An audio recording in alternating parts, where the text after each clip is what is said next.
بسم الله الرحمن الرحيم ألف لام ميم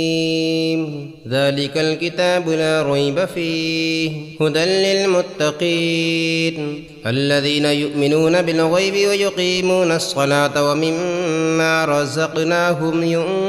ينفقون والذين يؤمنون بما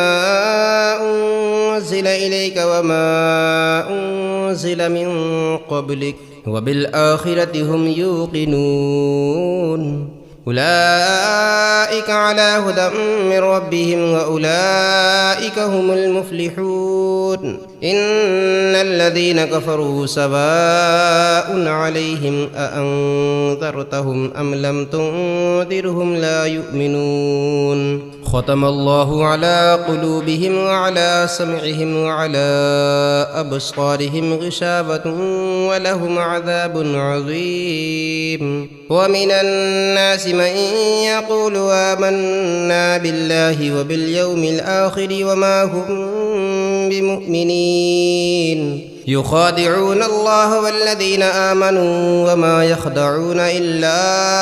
أنفسهم وما يشعرون في قلوبهم مرض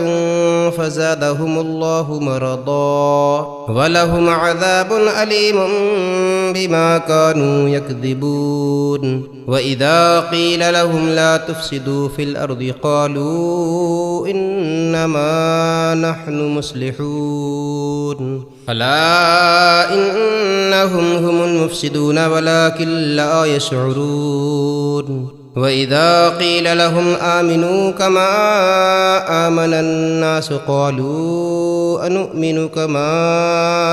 آمن السفهاء ألا إنهم هم السفهاء ولكن لا يعلمون وإذا لقوا الذين آمنوا قالوا آمنا وإذا خلوا إلى شياطينهم قالوا إنا معكم إنما نحن مستهزئون الله يستهزئ بهم ويمدهم في طغيانهم يعمهون أولئك الذين اشتروا الضلالة بالهدى فما ربحت تجارتهم وما كانوا مهتدين مثلهم كمثل الذي استوقد نارا فلما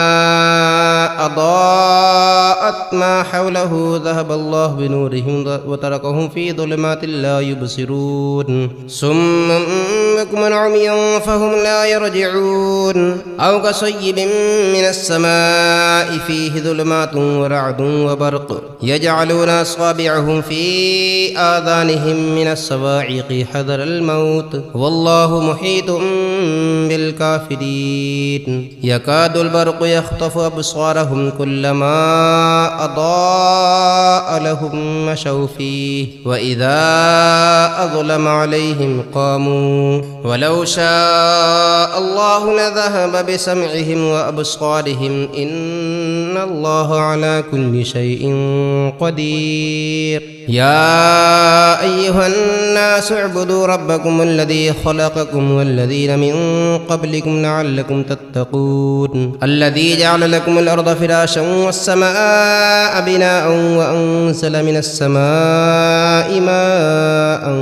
فأخرج به من الثمرات رزقا لكم فلا تجعلوا لله أندادا وأنتم تعلمون وإن كنتم في ريب مما نزلنا على عبدنا فأتوا بسورة من مثله وادعوا شهداءكم من دون الله إن كنتم صادقين فإن لم تفعلوا ولن تفعلوا فاتقوا النار التي وقودها الناس والحجارة أعدت للكافرين وبشر الذين آمنوا وعملوا الصالحات أن لهم جنات تجري من تحتها الأنهار كلما رزقوا منها من ثمرة رزقا قالوا هذا الذي رزقنا من قبل وأتوا به متشابها ولهم فيها أزواج مطهرة وهم فيها خالدون إن الله لا يستحيي أن يضرب مثلا ما بعودة فما فوقها فأما الذين آمنوا فيعلمون أنه الحق من ربهم وأما الذين كفروا فيقولون ماذا أراد الله بهذا مثلا يضل به كثيرا ويهدي به كثيرا وما يضل به إلا الفاسقين الذين ينقضون عهد الله من بعد ميثاقه ويقطعون ما أمر الله به أن يوصل ويفسدون في الأرض أولئك هم الخاسرون كيف تكفرون بالله وكنتم أمواتا فأحياكم ثم يميتكم ثم يحييكم ثم إليه ترجعون هو الذي خلق لكم ما في الأرض جميعا ثم استوى إلى السماء فسواهن 7 سماوات وهو بكل شيء عليم وإذ قال ربك للملائكة إني جاعل في الأرض خليفة قالوا أتجعل فيها من يفسد فيها ويسفك الدماء ونحن نسبح بحمدك ونقدس لك قال إني أعلم ما لا تعلمون وعلم آدم الأسماء كلها ثم عرضهم على الملائكة فقال أنبئوني بأسماء هؤلاء إن كنتم صادقين قالوا سبحانك لا علم لنا إلا ما علمتنا إنك أنت العليم الحكيم قال يا آدم وأنبئهم بأسمائهم فلما أنبأهم بأسمائهم قال لم أقل لكم إني أعلم غيب السماوات والأرض وأعلم ما تبدون وما كنتم تكتمون وإذ قلنا للملائكة اسجدوا لآدم فاسجدوا إلا إبليس أبى واستكبر وكان من الكافرين وقلنا يا آدم اسكن أنت وزوجك الجنة وكلا منها رغدا حيث شئتما ولا تقربا هذه الشجرة فتكونا من الظالمين فأزلهما الشيطان عنها فأخرجهما مما كانا فيه وقلنا اهبطوا بعضكم لبعض عدو ولكم في الأرض مستقر ومتاع إلى حين فتلقى آدم من ربه كلمات فتاب عليه إنه هو التواب الرحيم قلنا اهبطوا منها جميعا فإما يأتينكم مني هدى فمن تبع هداي فلا خوف عليهم ولا هم يحزنون والذين كفروا وكذبوا بآياتنا أولئك أصحاب النار هم فيها خالدون يا بني إسرائيل اذكروا نعمتي التي أنعمت عليكم وأوفوا بعهدي أوف بعهدكم وإياي فارهبون وآمنوا بما أنزلت مصدقا لما معكم ولا تكونوا أول كافر به ولا تشتروا بآياتي ثمنا قليلا وإياي فاتقون ولا تلبسوا الحق بالباطل وتكتموا الحق وأنتم تعلمون وأقيموا الصلاة وآتوا الزكاة واركعوا مع الراكعين أتأمرون الناس بالبر وتنسون أنفسكم وأنتم تتلون الكتاب أفلا تعقلون واستعينوا بالصبر والصلاة وإنها لكبيرة إلا على الخاشعين الذين يظنون أنهم ملاقو ربهم وأنهم إليه راجعون يا بني إسرائيل اذكروا نعمتي التي أنعمت عليكم وأني فضلتكم على العالمين واتقوا يوما لا تجزي نفس عن نفس شيئا ولا يقبل منها شفاعة ولا يؤخذ منها عدل ولا هم ينصرون وإذ نجيناكم من آل فرعون يسومونكم سوء العذاب يذبحون أبناءكم ويستحيون نساءكم وفي ذلكم بلاء من ربكم عظيم وإذ فرقنا بكم البحر فأنجيناكم وأغرقنا آل فرعون وأنتم تنظرون وإذ واعدنا موسى 40 ليلة ثم اتخذتم العجل من بعده وأنتم ظالمون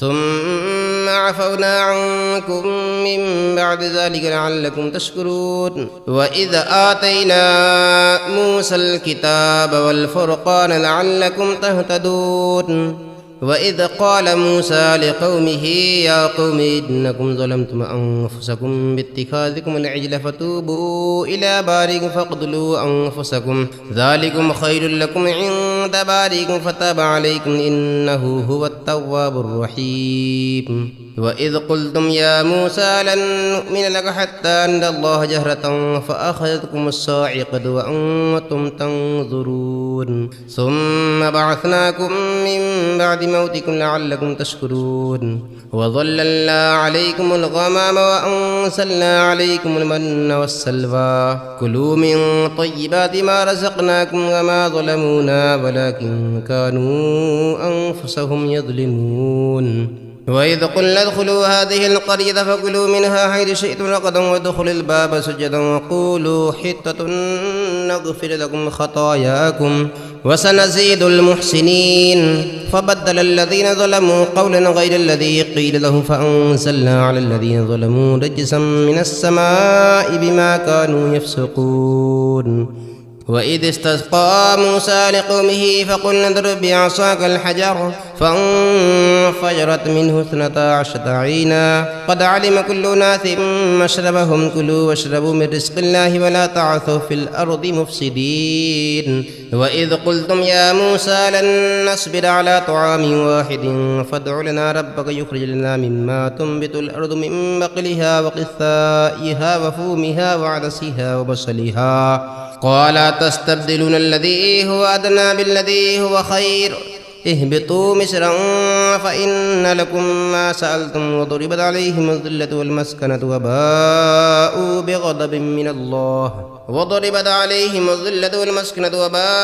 بغضب من الله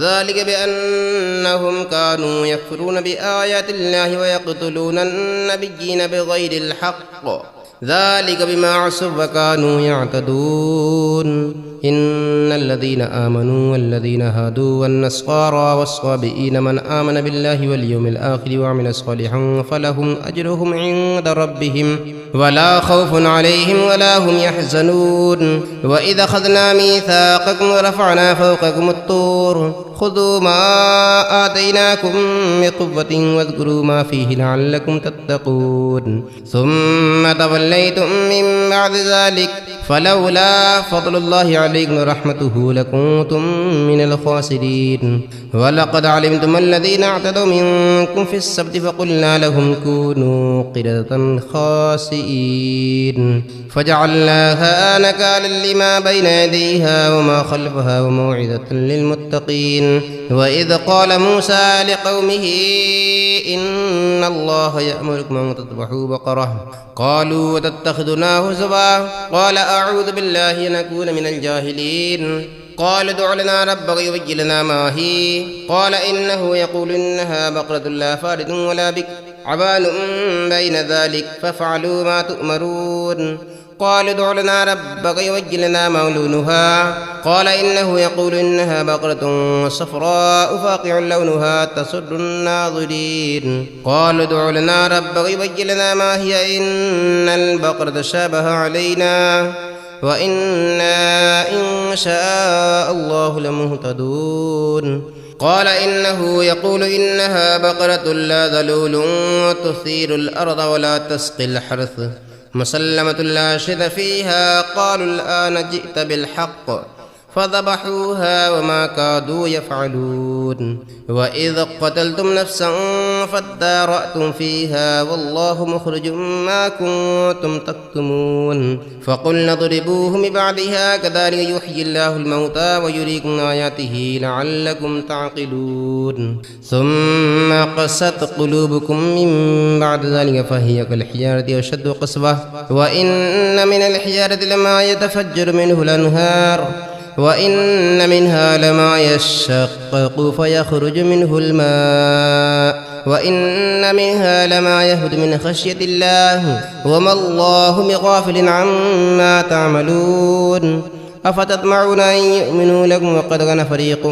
منهم يسمعون كلام الله ثم يحرفونه من بعد ما عقلوه وهم يعلمون وإذا لقوا الذين آمنوا قالوا آمنا وإذا خلا بعضهم إلى بعض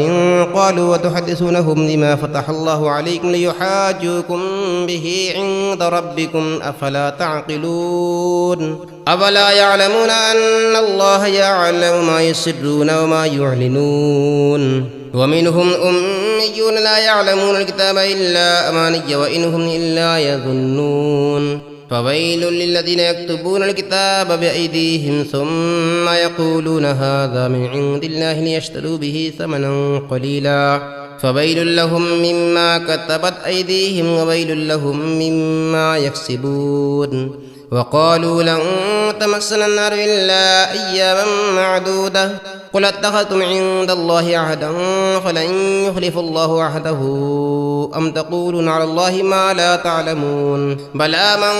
كسب سيئة وأحاطت به خطيئته فأولئك أصحاب النار هم فيها خالدون والذين آمنوا وعملوا الصالحات أولئك أصحاب الجنة هم فيها خالدون وإذ أخذنا ميثاق بني إسرائيل لا تعبدون إلا الله وبالوالدين إحسانا وذي القربى واليتامى والمساكين وقولوا للناس حسنا وأقيموا الصلاة وآتوا الزكاة ثم توليتم إلا قليلا منكم وأنتم معرضون وإذ أخذنا ميثاقكم لا تسفكون دماءكم ولا تخرجون أنفسكم من دياركم ثم أقررتم وأنتم تشهدون ثم أنتم هؤلاء تقتلون أنفسكم وتخرجون فريقا منكم من ديارهم تظاهرون عليهم بالإثم والعدوان وإن يأتوكم أسارى تفادوهم وهو محرم عليكم إخراجهم أفتؤمنون ببعض الكتاب وتكفرون ببعض فما جزاء من يفعل ذلك منكم إلا خزي في الحياة الدنيا ويوم القيامة يردون إلى أشد العذاب وما الله بغافل عما تعملون أولئك الذين اشتروا الحياة الدنيا بالآخرة فلا يخفف عنهم العذاب ولا هم ينصرون ولقد آتينا موسى الكتاب وقفينا من بعده بالرسل وآتينا عيسى ابن مريم البينات وأيدناه بروح القدس أفكلما جاءكم رسول بما لا تهوى أنفسكم استكبرتم ففريقا كذبتم وفريقا تقتلون وقالوا قلوبنا غلف بل لعنهم الله بكفرهم فقليلا ما يؤمنون ولما جاءهم كتاب من عند الله مصدق لما معهم وكانوا من قبل يستفتحون على الذين كفروا فلما جاءهم ما عرفوا كفروا به فلعنة الله على الكافرين بئس ما اشتروا به أنفسهم أن يكفروا بما أنزل الله بغيا أن ينزل الله من فضله على من يشاء من عباده فباءوا بغضب على غضب وللكافرين عذاب مهين وإذا قيل لهم آمنوا بما أنزل الله قالوا نؤمن بما أنزل علينا ويكفرون بما وراءه وهو الحق مصدقا لما معهم قل فلم تقتلون أنبياء الله من قبل إن كنتم مؤمنين ولقد جاءكم موسى بالبينات ثم اتخذتم العجل من بعده وأنتم ظالمون وإذا أخذنا ميثاقكم ورفعنا فوقكم الطور خذوا ما آتيناكم بقوة واسمعوا قالوا سمعنا وعصينا وأشربوا في قلوبهم العجل بكفرهم قل بئس ما يأمركم به إيمانكم إن كنتم مؤمنين قل إن كانت لكم الدار الآخرة عند الله خالصة من دون الناس فتمنوا الموت إن كنتم صادقين ولن يتمنوه أبدا بما قدمت أيديهم والله عليم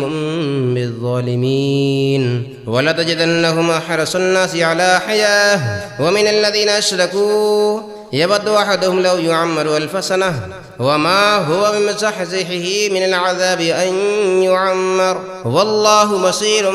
بما يعملون قل من كان عدوا لجبريل فإنه نزله على قلبك بإذن الله مصدقا لما بين يديه وهدى وبشرى للمؤمنين من كان عدوا لله وملائكته ورسله وجبريل وميكال فإن الله عدو للكافرين ولقد أنزلنا إليك آيات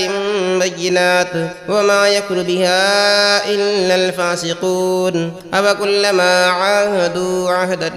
نبذه فريق منهم بل أكثرهم لا يؤمنون ولما جاءهم رسول من عند الله مصدق لما معهم نبذ فريق من الذين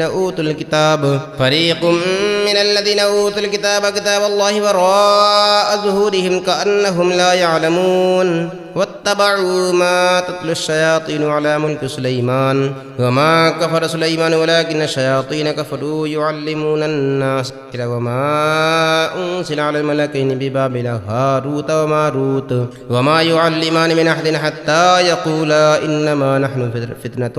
فلا تكفر فيتعلمون منهما ما يفرقون به بين المرء وزوجه وما هم بضارين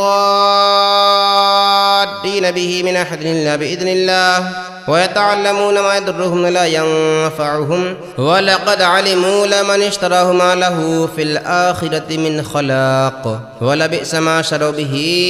أنفسهم لو كانوا يعلمون ولو أنهم آمنوا واتقوا لمثوبة من عند الله خير لو كانوا يعلمون يا أيها الذين آمنوا لا تقولوا راعنا وقولوا انظرنا واسمعوا وللكافرين عذاب أليم ما يود الذين كفروا من أهل الكتاب ولا المشركين أن ينزل عليكم من خير من ربكم والله يختص برحمته من يشاء والله ذو الفضل العظيم ما ننسخ من آية أو ننسها نأتي بخير منها أو مثلها ألم تعلم أن الله على كل شيء قدير ألم تعلم أن الله له ملك السماوات والأرض وما لكم من دون الله من ولي ولا نصير أم تريدون أن تسألوا رسولكم كما سئل موسى من قبل ومن يتبدل الكفر بالإيمان فقد ضل سواء السبيل ود كثير من أهل الكتاب لا يردونكم من بعد إيمانكم كفارا حسدا من عند أنفسهم من بعد ما تبين لهم الحق فاعفوا واصفحوا حتى يأتي الله بأمره إن الله على كل شيء قدير وأقيموا الصلاة وآتوا الزكاة وما تقدموا لأنفسكم من خير وتجدوه عند الله إن الله بما تعملون بصير وقالوا لن يدخل الجنة إلا من كان هودا أو نصارى تلك أمانيهم قل هاتوا برهانكم إن كنتم صادقين بلى من أسلم وجهه لله وهو محسن فله أجره عند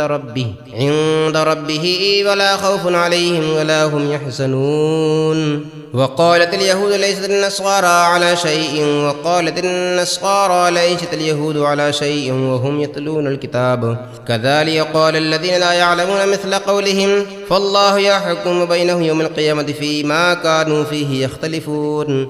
ومن أظلم ممن منع مساجد الله أن يذكر فيها اسمه وسعى في خرابها ومن أظلم ممن منع مساجد الله أن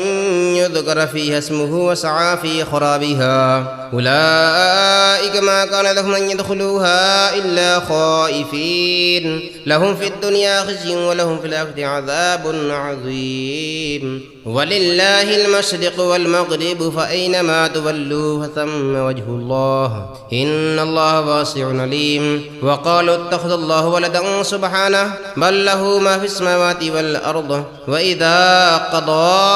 أمرا فإنما يقول له كن فيكون وقال الذين لا يعلمون لولا يكلمنا الله تأتينا آية كذلك قال الذين من قبلهم مثل قولهم تشابهت قلوبهم قد بينا الآيات لقوم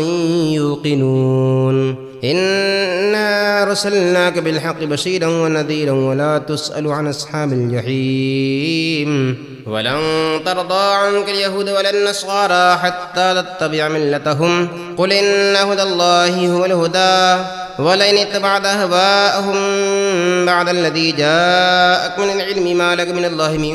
ولي ولا نصير الذين آتيناهم الكتاب يتلونه حق تلاوته أولئك يؤمنون به ومن يكفر به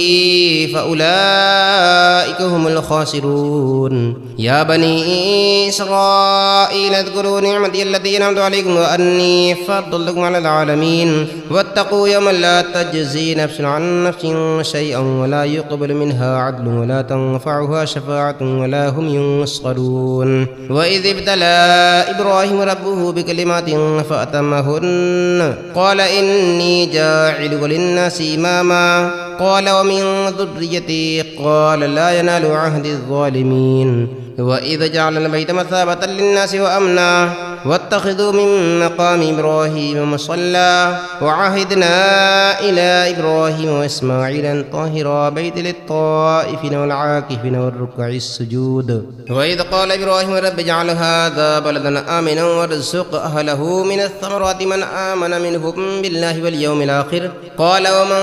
كفر فأمتعه قليلا ثم أضطره إلى عذاب النار وبئس المصير وإذ يرفع إبراهيم القواعد من البيت وإسماعيل ربنا تقبل منا إنك أنت السميع العليم ربنا واجعلنا مسلمين لك ومن ذريتنا أمة مسلمة لك وأرنا مناسكنا وتب علينا إنك أنت التواب الرحيم ربنا وابعث فيهم رسولا منهم يتلو عليهم آياتك ويعلمهم الكتاب والحكمة ويزكيهم إنك أنت العزيز الحكيم ومن يرغب عن ملة إبراهيم إلا من سفه نفسه ولقد اصطفيناه في الدنيا وإنه في الآخرة لمن الصالحين إذ قال له ربه أسلم قال أسلمت لرب العالمين ووصى بها إبراهيم بنيه ويعقوب يا بني إن الله اصطفى لكم الدين فلا تموتن إلا وأنتم مسلمون أم كنتم شهداء إذ حضر يعقوب الموت إذ قال لبنيه ما تعبدون من بعدي قالوا نعبد إلهك وإله آبائك إبراهيم وإسماعيل وإسحاق إله واحدا ونحن له مسلمون تلك أمة قد خلت لها ما كسبت ولكم ما كسبتم ولا تسألون عما كانوا يعملون وقالوا كونوا هودا أو نصارى تهتدوا قل بل ملة إبراهيم حنيفا وما كان من المشركين قولوا آمنا بالله وما أنزل إلينا وما أنزل إلى إبراهيم وإسماعيل وإسحاق ويعقوب والأسباط وما أوتي موسى وعيسى وما أوتي النبيون من ربهم لا نفرق بين أحد منهم ونحن له مسلمون فإن آمنوا بمثل ما آمنتم به فقد اهتدوا وإن تولوا فإنما هم في شقاق فسيكفيكهم الله وهو السميع العليم صبغة الله ومن أحسن من الله صبغة ونحن له عابدون قل تحاجوننا في الله وهو ربنا وربكم ولنا أعمالنا ولكم أعمالكم ونحن له مخلصون أم تقولون إن إبراهيم وإسماعيل وإسحاق ويعقوب والأسباط كانوا هودا أو نصارى قل أأنتم أعلم أم الله ومن أظلم ممن كتم شهادة عنده من الله وما الله بغافل عما تعملون تلك أمة قد خلت لها ما كسبت ولكم ما كسبتم ولا تسألون عما كانوا يعملون سيقول السفهاء من الناس ما ولاهم عن قبلتهم التي كانوا عليها قل لله المشرق والمغرب يهدي من يشاء إلى صراط مستقيم وكذلك جعلناكم أمة وسطا لتكونوا شهداء على الناس ويكون الرسول عليكم شهيدا وما جعلنا القبلة التي كنت عليها إلا لنعلم من يتبع الرسول ممن ينقلب على عقبيه وإن كانت لكبيرة إلا على الذين هدى الله وما كان الله ليضيع إيمانكم إن الله بالناس لرؤوف رحيم قد نرى تقلب وجهك في السماء فلنولينك قبلة ترضاها فول وجهك شطر المسجد الحرام وحيثما كنتم فولوا وجوهكم شطره وإن الذين أوتوا الكتاب ليعلمون أنه الحق من ربهم وما الله بغافل عما يعملون ولئن أتيت الذين أوتوا الكتاب بكل آية ما تبعوا قبلتك وما أنت بتابع قبلتهم وما بعضهم بتابع قبلة بعض ولئن اتبعت هواءهم من بعد ما جاءك من العلم إنك إذا لمن الظالمين الذين آتيناهم الكتاب يعرفونه كما يعرفون أبناءهم وإن فريقا منهم ليكتمون الحق وهم يعلمون الحق من ربك فلا تكونن من الممترين ولكل وجهة هو موليها فاستبقوا الخيرات أينما تكونوا يأت بكم الله جميعا إن الله على كل شيء قدير ومن حيث خرجت فول وجهك شطر المسجد الحرام وإنه للحق من ربك وما الله بغافل عما تعملون ومن حيث خرجت فول وجهك شطر المسجد الحرام وحيثما كنتم فولوا وجوهكم شطره لئلا يكون للناس عليكم حجة إلا الذين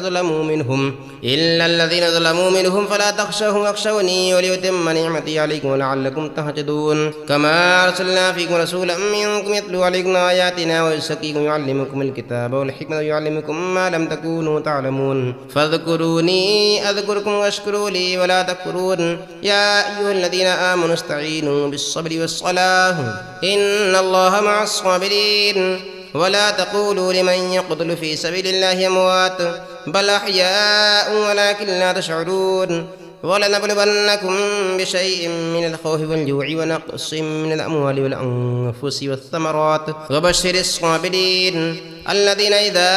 أصابتهم مصيبة قالوا إنا لله وإنا إليه راجعون أولئك عليهم صلوات من ربهم ورحمة وأولئك هم المهتدون إن الصفا والمروة من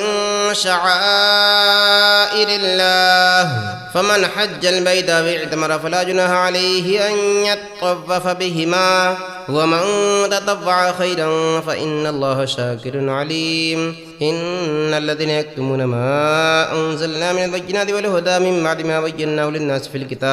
للناس في الكتاب أولئك يلعنهم الله ويلعنهم اللاعنون إلا الذين تابوا وأصلحوا وبينوا فأولئك يتوب عليهم وأنا التواب الرحيم إن الذين كفروا وماتوا وهم كفار أولئك عليهم لعنة الله والملائكة والناس أجمعين خالدين فيها لا يخفف عنهم العذاب ولا هم ينظرون وإلهكم إله واحد لا إله إلا هو الرحمن الرحيم إن في خلق السماوات والأرض واختلاف الليل والنهار والفلك التي تجري في البحر بما ينفع الناس وما أنزل الله من السماء من ماء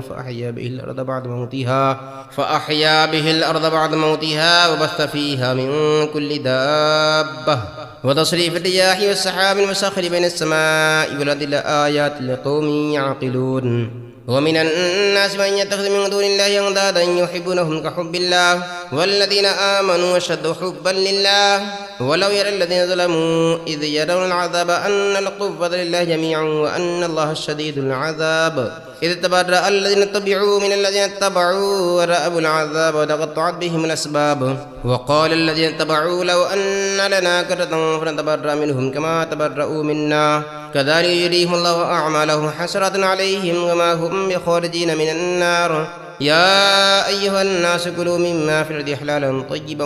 ولا تتبعوا خطوات الشيطان إنه لكم عدو مبين إنما يأمركم بالسوء والفحشاء وأن تقولوا على الله ما لا تعلمون وإذا قيل لهم اتبعوا ما أنزل الله قالوا بل نتبع ألف عليه آباءنا أولو كان آباؤهم لا يعقلون شيئا ولا يهتدون ومثل الذين كفروا كمثل الذين ينعق بما لا يسمع إلا دعاء ونداء صم بكم عمي فهم لا يعقلون يا أيها الذين آمنوا كلوا من طيبات ما رزقناكم واشكروا لله إن كنتم إياه تعبدون إنما حرم عليكم الميتة والدم ولحم الخنزير وما أهل به لغير الله فمن اضطر غير باغ ولا عاد فلا إثم عليه إن الله غفور رحيم إن الذين يكتمون ما أنزل الله من الكتاب ويشترون به ثمنا قليلا أولئك ما يأكلون في بطونهم إلا النار ولا يكلمهم الله اليوم القيامة ولا يزكيهم ولهم عذاب أليم أولئك الذين اشتروا الضلالة بالهدى والعذاب بالمغفرة فما أصبرهم على النار ذلك بأن الله نزل الكتاب بالحق وإن الذين اختلفوا في الكتاب لفي شقاق بعيد ليس البر أن تولوا وجوهكم قبل المشرق والمغرب ولكن البر من آمن بالله واليوم الآخر والملائكة والكتاب والنبيين وآتى المال على حبه ذوي القربى واليتامى والمساكين وابن السبيل والسائلين وفي الرقاب وأقام الصلاة وآتى الزكاة والموفون بعهدهم إذا عاهدوا والصابرين في البأساء والضراء وحين البأس أولئك الذين صدقوا وأولئك هم المتقون يا أيها الذين آمنوا كتب عليكم القصاص في القتلى الحر بالحر والعبد بالعبد والأنثى بالأنثى فمن عفي له من أخيه شيء فاتباع بالمعروف وأداء إليه بإحسان ذلك تخفيف من ربكم ورحمة فمن اعتدى بعد ذلك فله عذاب أليم ولكم في القصاص حياة يا أولي الألباب لعلكم تتقون كتب عليكم إذا حضر أحدكم الموت إن ترك خيرا الوصية للوالدين والأقربين بالمعروف حقا على المتقين فمن بدله بعدما سمعه فإنما إثمه على الذين يبدلونه إن الله سميع عليم فمن خاف من موص جنفا أو إثما فأصلح بينهم فلا إثم عليه إن الله غفور رحيم يا أيها الذين آمنوا كتب عليكم الصيام كما كتب على الذين من قبلكم لعلكم تتقون أياما معدودات فمن كان منكم مريضا أو على سفر فعدة من أيام أخر وعلى الذين يطيقونه فدية طعام مسكين فمن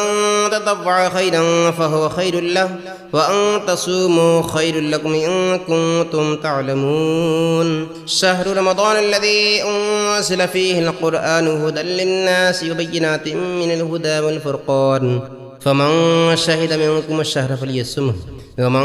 كان مريضا أو على سفر فعدة من أيام أخر يريد الله بكم اليسر ولا يريد بكم العسر ولتكملوا العدة ولتكبروا الله على ما هداكم ولعلكم تشكرون وإذا سألك عبادي عني فإني قريب أجيب دعوة الداعي إذا دعاني فليستجيبوا لي وليؤمنوا بي لعلهم يرشدون أحل لكم ليلة الصيام الرفث إلى نسائكم هن لباس لكم وأنتم لباس لهن علم الله أنكم كنتم تختارون أنفسكم فتاب عليكم وعفى عنكم فالآن باشروهن وابتغوا ما كتب الله لكم وكلوا واشربوا حتى يتبين لكم الخيط الأبيض من الخيط الأسود من الفجر ثم أتموا الصيام إلى الليل ولا تباشروهن وأنتم عاكفون في المساجد تلك حدود الله فلا تقربوها كذلك يبين الله آياته للناس لعلهم يتقون ولا تأكلوا أموالكم بينكم بالباطل وتدلوا بها إلى الحكام لتأكلوا فريقا من أموال الناس بالإثم وأنتم تعلمون يسألونك عن الأهلة قل هي مواقيت للناس والحج وليس البر أن تأتوا البيوت من ظهورها ولكن البر من اتقى وأتوا البيوت من أبوابها واتقوا الله لعلكم تفلحون وقاتلوا في سبيل الله الذين يقاتلونكم ولا تعتدوا إن الله لا يحب المعتدين واقتلوهم حيث ثقفتموه وأخرجوهم من حيث أخرجوكم والفتنة أشد من القتل ولا تقاتلوهم عند المسجد الحرام حتى يقاتلوكم فيه فإن قاتلوكم فاقتلوهم كذلك جزاء الكافرين فإن انتهوا فإن الله غفور رحيم وقاتلوهم حتى لا تكون فتنة ويكون الدين لله فإن انتهوا فلا عدوان إلا على الظالمين الشهر الحرام والشهر الحرام والحرمات قصاص فمن اعتدى عليكم فاعتدوا عليه بمثل ما اعتدى عليكم واتقوا الله واعلموا أن الله مع المتقين وأنفقوا في سبيل الله ولا تلقوا بأيديكم من التهلكة وأحسنوا إن الله يحب المحسنين وأتموا الحج والعمرة لله فإن أحصرتم فما استيسر من الهدي ولا تحلقوا رؤوسكم حتى يبلغ الهدي محله فمن كان منكم مريضا أو على سفر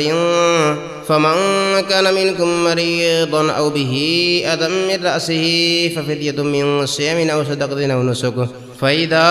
أمنتم فمن تمتع بالعمرة للحج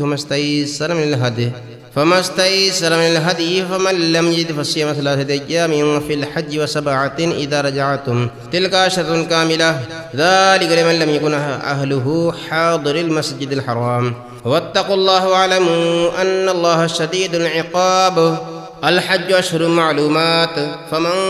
فرض فيهن الحج فلا رفث ولا فسوق ولا جدال في الحج وما تفعلوا من خير يعلمه الله الحج أشهر معلومات فمن فرض فيهن الحج فلا رفث ولا فسوق ولا جدال في الحج وما تفعلوا من خير يعلمه الله وتزودوا فإن خير الزاد التقوى واتقون يا أولي الألباب ليس عليكم جناح أن تبتغوا فضلا من ربكم فإذا أفضتم من عرفات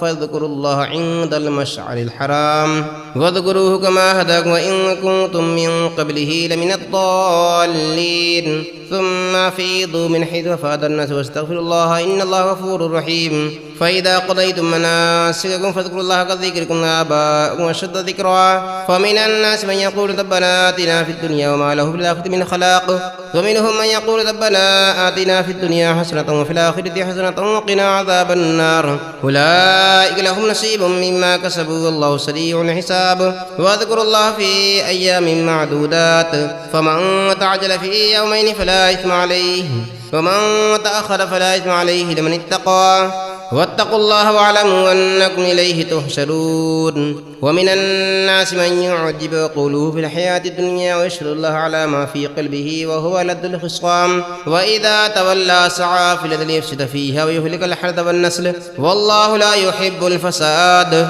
وإذا قيل له اتق الله أخذته العزة بالإثم فحسبه جهنم ولبئس المهاد ومن الناس من يشري نفسه ابتغاء مرضات الله والله رؤوف بالعباد يا أيها الذين آمنوا ادخلوا في السلم كافة ولا تتبعوا خطوات الشيطان إنه لكم عدو مبين فإن سللتم من بعد ما جاءتكم البينات فاعلموا أن الله عزيز حكيم هل ينظرون إلا أن يأتيهم الله في ظلل من الغمام والملائكة وقضي الأمر وإلى الله ترجع الأمور سل بني إسرائيل كما آتيناهم من آية بينة ومن يبدل نعمة الله من بعد ما جاءته فإن الله شديد العقاب زين للذين كفروا الحياة الدنيا ويسخرون من الذين آمنوا والذين اتقوا فوقهم يوم القيامة والله يرزق من يشاء بغير حساب كان الناس أمة واحدة فبعث الله النبيين مبشرين ومنذرين وأنزل معهم الكتاب بالحق ليحكم بين الناس فيما اختلفوا فيه وما اختلف فيه إلا الذين أوتوه من بعد ما جاءتهم البينات بغيا بينهم فهدى الله الذين آمنوا لما اختلفوا فيه من الحق بإذنه والله يهدي من يشاء إلى صراط مستقيم أم حسبتم أن تدخلوا الجنة ولما يأتكم مثل الذين خلوا من قبلكم مستهم البأساء والضراء وزلزلوا حتى يقول الرسول الذين آمنوا معه متى نصر الله ألا إن نصر الله قريب يسألونك ماذا ينفقون قل ما أنفقتم من خير فبالوالدين والأقربين واليتامى والمساكين وابن السبيل وما تفعلوا من خير فإن الله به عليم كتب عليكم القتال وهو كره لكم وعسى أن تكرهوا شيئا وهو خير لكم وعسى أن تحبوا شيئا وهو شر لكم والله يعلم وأنتم لا تعلمون يسألونك عن الشهر الحرام قتال فيه قل قتال فيه كبير والصد عن سبيل الله وكفر به والمسجد الحرام وإخراج أهله منه أكبر عند الله والفتنة أكبر من القتل ولا يزالون يقاتلونكم حتى يردوكم عن دينكم إن استطاعوا ومن يرتد منكم عن دينه فيمت وهو كافر فأولئك حبطت أعمالهم في الدنيا والآخرة وأولئك أصحاب النار هم فيها خالدون إن الذين آمنوا والذين هاجروا وجاهدوا في سبيل الله أولئك يرجون رحمة الله والله غفور رحيم يسألونك عن الخمر والميسر قل فيهما إثم كبير ومنافع للناس وإثمهما أكبر من نفعهما ويسألونك ماذا ينفقون قل العفو وكذلك يبين الله لكم الآيات لعلكم تتفكرون في الدنيا والآخرة ويسألونك عن اليتامى قل إصلاح لهم خير وإن تخالدوهم فإخوانكم والله يعلم المفسد من المصلح ولو شاء الله لأعنتكم إن الله عزيز حكيم ولا تنكحوا المشركات حتى يؤمن ولا أمة مؤمنة خير من مشركة ولو أعجبتكم ولا تنكحوا المشركين حتى يؤمنوا ولا عبد مؤمن خير من مشرك ولو أعجبكم أولئك يدعون إلى النار والله يدعو إلى الجنة والمغفرة بإذنه ويبين آياته للناس لعلهم يتذكرون ويسألونك عن المحيض قل هو أذى فاعتزلوا النساء في المحيض ولا تقربوهن حتى يطهرن فإذا تطهرن فأتوهن من حيث أمركم الله إن الله يحب التوابين ويحب المتطهرين نساؤكم حرث لكم فأتوا حرثكم أن شئتم وقدموا لأنفسكم واتقوا الله واعلموا أنكم ملاقوه وبشر المؤمنين ولا تجعلوا الله عرضة لأيمانكم أن تبروا وتتقوا وتصلحوا بين الناس والله سميع عليم لا يؤاخذكم الله باللغو في أيمانكم ولكن يؤاخذكم بما كسبت قلوبكم والله غفور حليم للذين يؤلون من نسائهم تربص 4 أشهر فإن فاءوا فإن الله غفور رحيم وإن عزموا الطلاق فإن الله سميع عليم والمطلقات يتربصن بأنفسهن 3 قروء ولا يحل لهن أن يكتمن ما خلق الله في أرحامهن إن كن يؤمن بالله واليوم الآخر وبعولتهن أحق بردهن في ذلك إن أرادوا إصلاحا ولهن مثل الذي عليهن بالمعروف وللرجال عليهن درجة والله عزيز حكيم الطلاق 2 مرتان فإمساكم بمعروف وتسريح بإحسان ولا يحل لكم أن تأخذوا مما آتيتموهن شيئا إلا أن يخافا ألا يقيما حدود الله فإن خفتم ألا يقيما حدود الله فلا جناح عليهما فيما افتدت به تلك حدود الله فلا تعتدوها ومن يتعد حدود الله فأولئك هم الظالمون فإن طلقها فلا تحل له من بعد حتى تنكح زوجا غيره فإن طلقها فلا جناح عليهما أن يتراجعا إن ظنا أن يقيما حدود الله وتلك حدود الله يبينها لقوم يعلمون وإذا طلقتم النساء فبلغن أجلهن فأمسكوهن بمعروف وسرحوهن بمعروف ولا تمسكوهن ضرارا لتعتدوا ومن يفعل ذلك فقد ظلم نفسه ولا تتخذوا آيات الله هزوا واذكروا نعمة الله عليكم وما أنزل عليكم من الكتاب والحكمة يعظكم به وما أنزل عليكم من الكتاب والحكمة يعظكم به وإذا طلقتم النساء فبلغن أجلهن فأمسكوهن بمعروف أو سرحوهن بمعروف ولا تمسكوهن ضرارا لتعتدوا ومن يفعل ذلك فقد ظلم نفسه ولا تتخذوا آيات الله هزوا واذكروا نعمة الله عليكم وما أنزل عليكم من الكتاب والحكمة يعظكم به واتقوا الله واعلموا أن الله بكل شيء عليم وإذا طلقتم النساء فبلغن أجلهن فلا تعضلوهن أن ينكحن أزواجهن إذا تراضى بينهم بالمعروف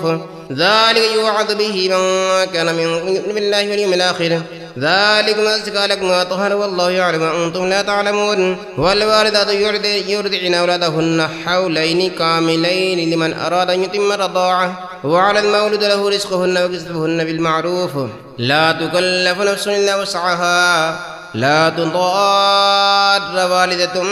بولدها ولا مولود له بولده وعلى الوارث مثل ذلك فإن أرادا فصالا عن تراض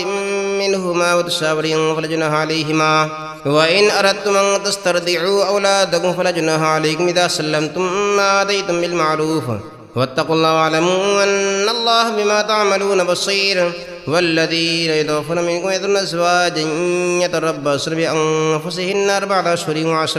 فإذا بلغن أجلهن فلا جناح عليكم فيما فعلن في أنفسهن بالمعروف والله بما تعملون خبير ولا جناح عليكم فيما عرضتم به من خطبة النساء وكنتم في أنفسكم علم الله أنكم ستذكرونهن ولكن لا تواعدوهن سرا إلا أن تقولوا قولا معروفا ولا تعزموا عقدة النكاح حتى يبلغ الكتاب وجله واعلموا أن الله يعلم ما في أنفسكم فاحذروه واعلموا أن الله غفور حليم لا جناح عليكم إن طلقتم النساء ما لم تمسوهن وتفرضوا لهن فريضة فمتعوهن على الموسع قدره وعلى المقتدر قدره متاعا بالمعروف حقا على المحسنين وإن طلقتموهن من قبل أن تمسوهن وقد فرضتم لهن فريضة فنصف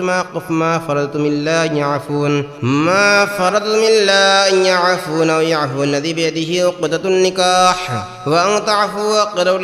للتقوى واتقوا الله أقرب للتقوى ولا تنسوا الفضل بينكم إن الله بما تعملون بصير حافظوا على الصلوات والصلاة الوسطى وقوموا لله قانتين فإن خفتم فرجالا أو ركبانا فإذا أمنتم فاذكروا الله كما علمكم ما لم تكونوا تعلمون والذين يتوفون منكم يذرون أزواجا وصية لأزواجهم متاعا إلى الحول غير إخراج فإن خرجنا فلا جناح عليكم فيما فعلن في أنفسهن من معروف والله عزيز حكيم وللمطلقات متاع بالمعروف حقا على المتقين كذلك يبين الله لكم آياته لعلكم تعقلون ألم تر الذين خرجوا من ديارهم لهم ألوف حذر الموت فقال لهم الله موتوا ثم أحياهم إن الله لذو فضل على الناس ولكن أكثر الناس لا يشكرون وقاتلوا في سبيل الله واعلموا أن الله سميع عليم من ذا الذي يقرض الله قرضا حسنا فيضاعفه له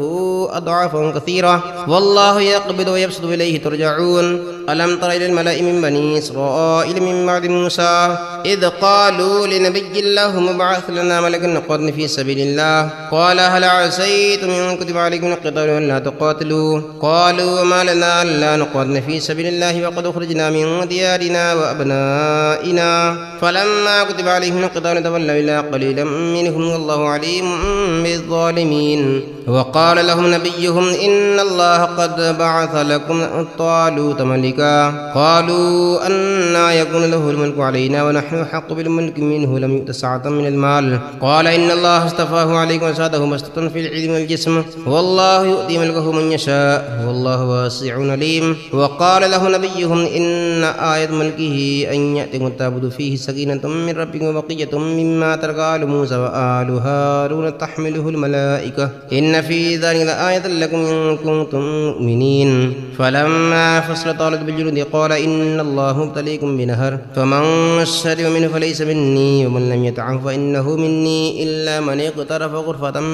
بيده فشربوا منه إلا قليلا منهم فلما جاوزه هو الذين آمنوا معه قالوا لا طاقة لنا اليوم بجالوت وجنوده قال الذين يظنون أنهم ملاقوا الله كم من فئة قليلة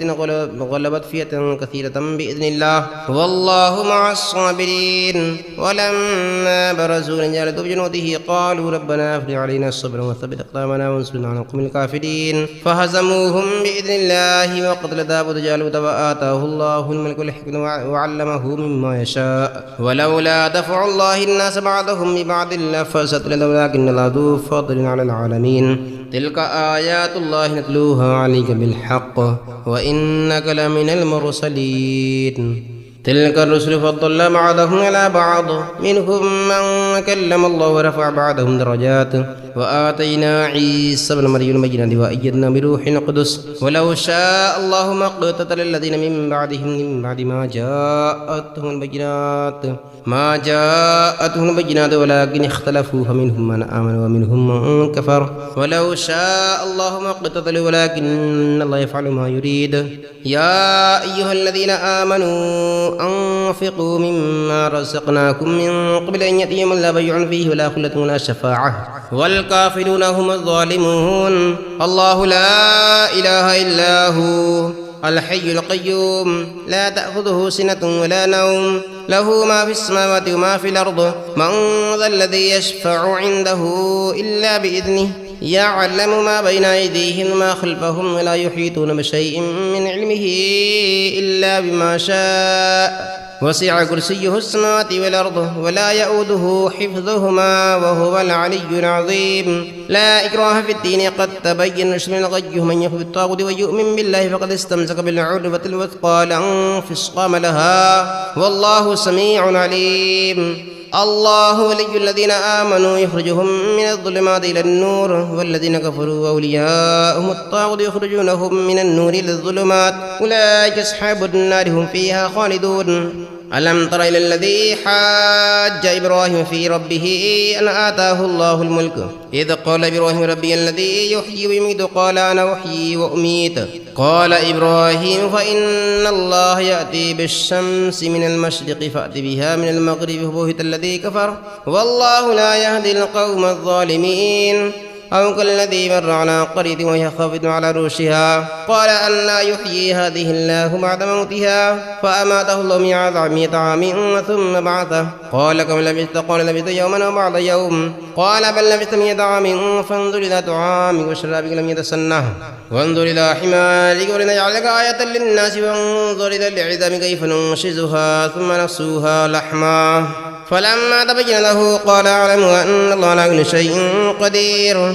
وإذ قال إبراهيم ربي أرني كيف تحيي الموتى قال فلم تؤمن قال بلى ولكن ليطمئن قلبي قال فخذ 4 من الطير فاسرهن إليك ثم جعل على كل جبل منهن جزءا ثم ادعوهن يأتينك سعيا واعلم أن الله عزيز حكيم مثل الذين ينفقون أموالهم في سبيل الله كمثل حبة أنبتت 7 سنابل في كل سنبلة 100 حبة والله يضاعف لمن يشاء والله واسع عليم الذين ينفقون أموالهم في سبيل الله ثم لا يتبعون ما أنفقوا منا ولا أذى لهم أجرهم عند ربهم ولا خوف عليهم ولا هم يحزنون قول معروف ومغفرة خير من صدقة يتبعها أذى والله غني حليم يا أيها الذين آمنوا لا تبطلوا صدقاتكم بالمن والأذى الذي ينفق ماله رياء الناس لا يؤمن بالله واليوم الآخر فمثله كمثل صفوان عليه تراب فأصابه وابل فتركه صلى لا يقدرون على شيء مما كسبوا والله لا يهدي القوم الكافرين ومثل الذين ينفقون أموالهم ابتغاء مرضات الله وتثبيتا من أنفسهم كمثل جنة بربوة أصحابها وابل فأتت كلها ضعفين فإن لم يصبها وابل فطل والله بما تعملون بصير أيود أحدكم أن تكون جنة من نخيل وأعناب تجري من تحتها الأنهار له فيها من كل الثمرات وأصابه الكبر وله ذرية ضعفاء فأصابها إعصار فيه نار فاحترقت كذلك يبين الله لكم الآيات لعلكم تتفكرون.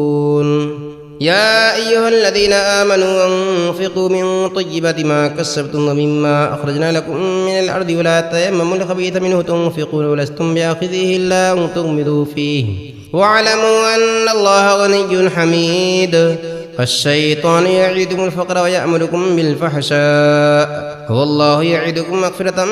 منه وفضلا والله واسع عليم. يؤتي الحكمة من يشاء ومن يؤت الحكمة فقد أوتي خيرا كثيرا وما يذكر إلا أولي الألباب. وما أنفقتم من نفقة أو نذرتم من نذر فإن الله يعلمه وما للظالمين من أنصار. إن تبدوا الصدقات فنعما هي وإن تخفوها وتؤتوها الفقراء فهو خير لكم ويكفر عنكم من سيئاتكم والله بما تعملون خبير. ليس عليك هداه لكن الله يهدي من يشاء وما تنفقوا من خير فلأنفسكم وما تنفقون إلا ابتغاء وجه الله وما تنفقوا من خير يوفى إليكم وأنتم لا تظلمون. للفقراء الذين أحسنوا في سبيل الله لا يستطيعون ضربا في الأرض يحسبهم الجاهل أغنياء من التعفف تعرفهم بسيماهم لا يسألون الناس إلحافا وما تنفقوا من خير فإن الله به عليم. الذين ينفقون أموالهم بالليل والنهار سرا وعلانية فلهم أجرهم عند ربهم ولا خوف عليهم ولا هم يحزنون. الذين يأكلون الربا لا يقومون إلا كما يقوم الذي يتخبطه الشيطان من المس ذلك بأنهم قالوا إنما البيع مثل الربا وأحل الله البيع وحرم الربا. فمن جاءه موعظة من ربه فانتهى فله ما سلف وأمره إلى الله ومن عاد فأولئك أصحاب النار هم فيها خالدون. يمحق الله الربا ويربي الصدقات والله لا يحب كل كفار أثيم. إن الذين آمنوا وعملوا الصالحات وأقاموا الصلاة وآتوا الزكاة لهم أجرهم عند ربهم ولا خوف عليهم ولا هم يحزنون. يا أيها الذين آمنوا اتقوا الله وذروا ما بقي من الربا إن كنتم مؤمنين فإن لم تفعلوا فأذنوا بحرب من الله ورسوله وإن تبتم فلكم رؤوس أموالكم لا تظلمون ولا تظلمون. وإن كان ذو عسرة فنظرة إلى ميسرة وأن تصدقوا خير لكم إن كنتم تعلمون. واتقوا يوما ترجعون فيه إلى الله ثم توفى كل نفس ما كسبت وهم لا يظلمون. يا أيها الذين آمنوا إذا تداينتم بدين إلى أجل مسمى فاكتبوه وليكتب بينكم كاتب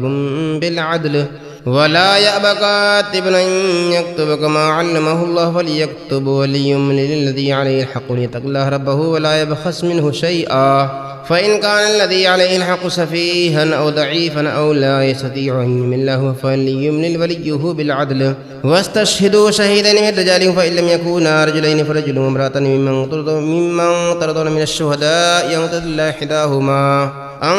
تضل إحداهما فتذكر إحداهما الأخرى ولا يأبى الشهداء إذا ما دعوا ولا تسأموا أن تكتبوه صغيرا أو كبيرا إلى أجله ذلكم قصة عند الله وأقرب للشهادة وأدنى ألا ترتابوا إلا أن تكون تجارة حاضرة تديرونها بينهم فليس عليكم جناح ألا تكتبوها وأشهدوا إذا تبايعتم ولا يضار كاتب ولا شهيد وإن تفعلوا فإنه فسوق بكم واتقوا الله ويعلمكم الله والله بكل شيء عليم. وإن كنتم على سفر ولم تجدوا كاتبا فرهان مقبوضة فإن أمن بعضكم بعضا فليؤد الذي اؤتمن أمانته وليتق الله ربه ولا تكتموا الشهادة ومن يكتمها فإنه آثم قلبه والله بما تعملون عليم. لله ما في السماوات وما في الأرض وإن تبدوا ما في أنفسكم أو تخفوه يحاسبكم به الله فيغفر لمن يشاء ويعذب من يشاء والله على كل شيء قدير. آمن الرسول بما أنزل إليه من ربه والمؤمنون كل آمن بالله وملائكته وكتبه ورسله لا نفرق بين أحد من رسله وقالوا سمعنا وأطعنا غفرانك ربنا وإليك المصير. لا يكلف الله نفسا إلا وسعها لها ما كسبت وعليها ما اكتسبت ربنا لا تؤاخذنا إن نسينا أو أخطأنا ربنا ولا تحمل علينا إصرا كما حملته على الذين من قبلنا ربنا ولا تحملنا ما لا طاقة لنا به واعف عنا واغفر لنا وارحمنا أنت مولانا فانصرنا على القوم الكافرين.